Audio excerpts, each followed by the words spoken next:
Hi there, it's Ruth at Artful Stampin', and I'm here with a Sunday ramble. I'm afraid I've been missing out on doing these in the last couple of weeks. I've been fairly busy and, to be honest, having a bit of a reevaluate and taking a little bit of a step back from doing some of my social media, different bits and bobs, but I'm getting back into the swing of it now. Okay, so this card is one that I made for my son. It was his birthday today, and as you can see, he was 9, and I had real good fun making this. I was live on Periscope doing this the other night, so I had the help of various ladies who were telling me where to stick and how to put to use the dimensionals and things.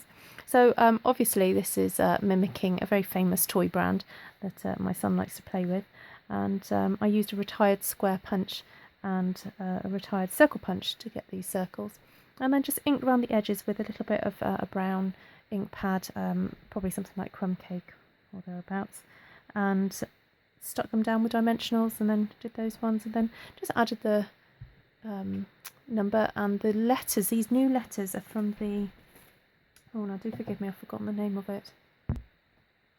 Labeler Alphabet, that's the one, which is great for creating your own custom lettering, and that number set is fabulous for doing birthday cards. Then just spruced it up with a little bit of gorgeous grunge, just some very bright spatters, went with primary colours, and he seemed to like it. Anyway, so it's been his birthday, and we've had a lovely birthday weekend.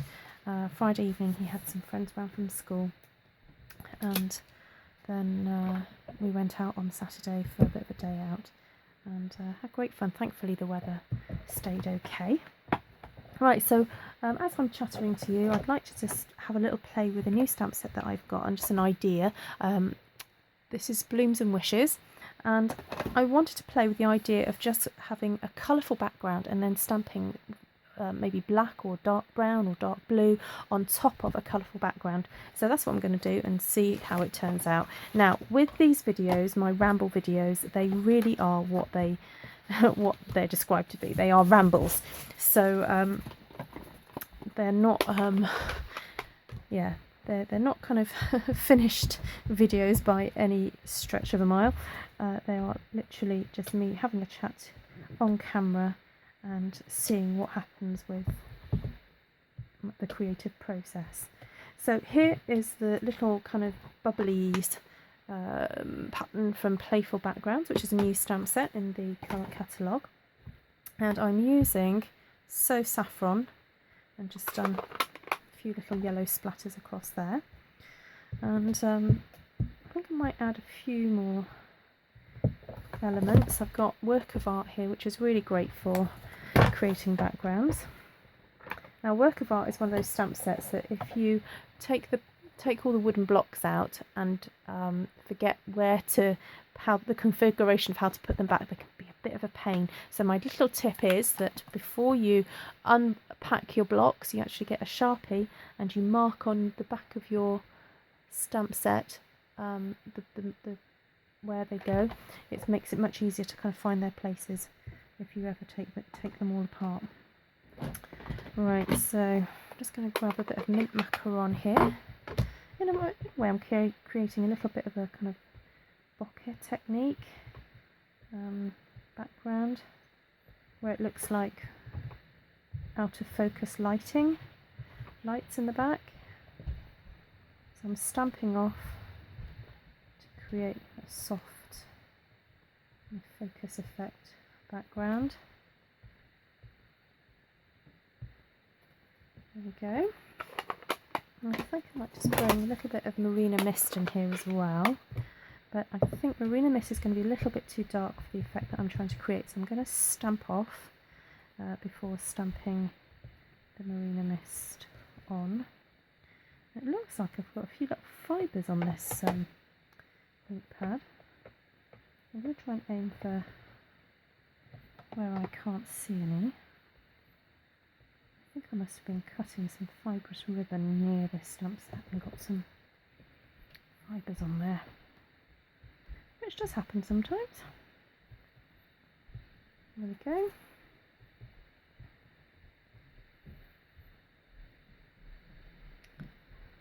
Right, I think that'll be enough for the effect that I want to create.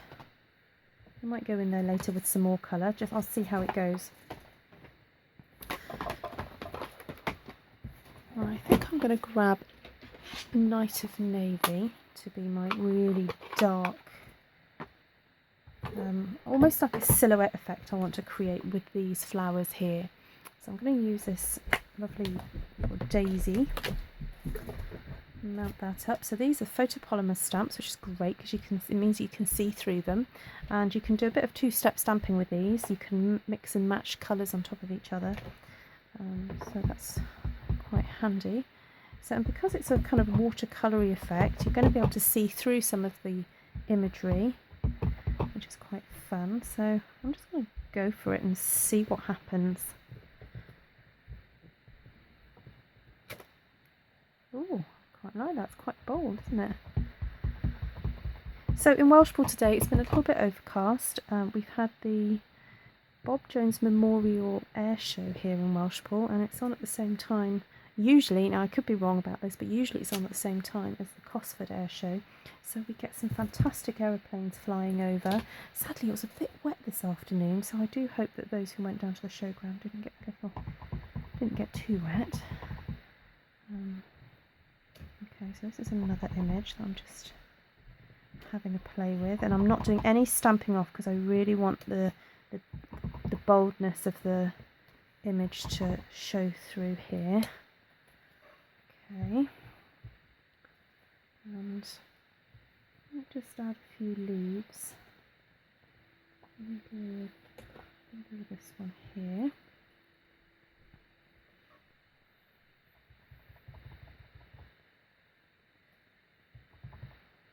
Of course, living in mid Wales, rain is kind of the order of the day, really. You kind of grow to expect it.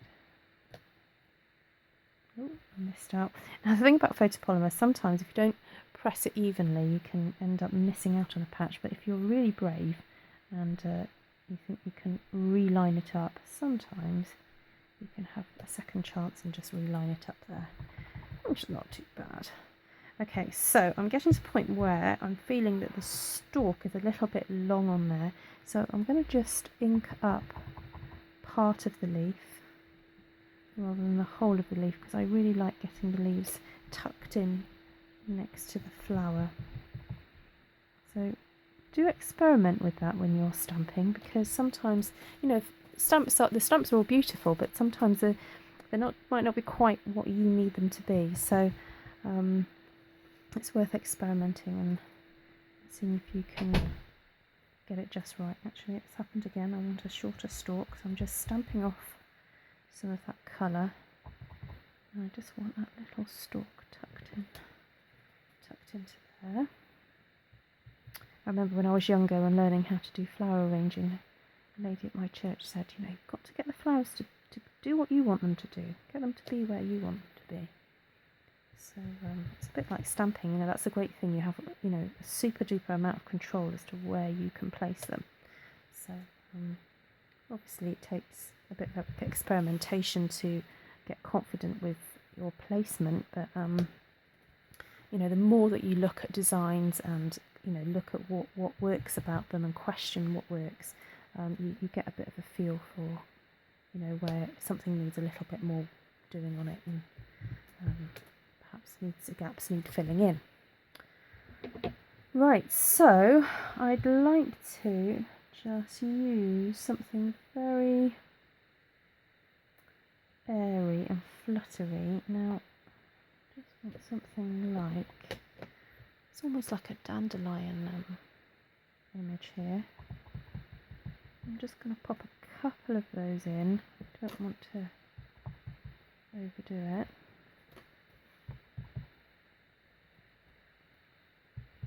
Okay, and I think that might be it. See if I can find a plain background to pop it behind. Sorry, not that this is very plain, but there we go. It's less distracting than all my inking and on the back there. So there we go. That's a stamped card using various backgrounds, and then a darker colour with the Blooms and Wishes flowers. So thank you for joining me today on my bit of a ramble but also my experiment with these stamps. And I'll see you again in the week. So take care for now. Bye bye.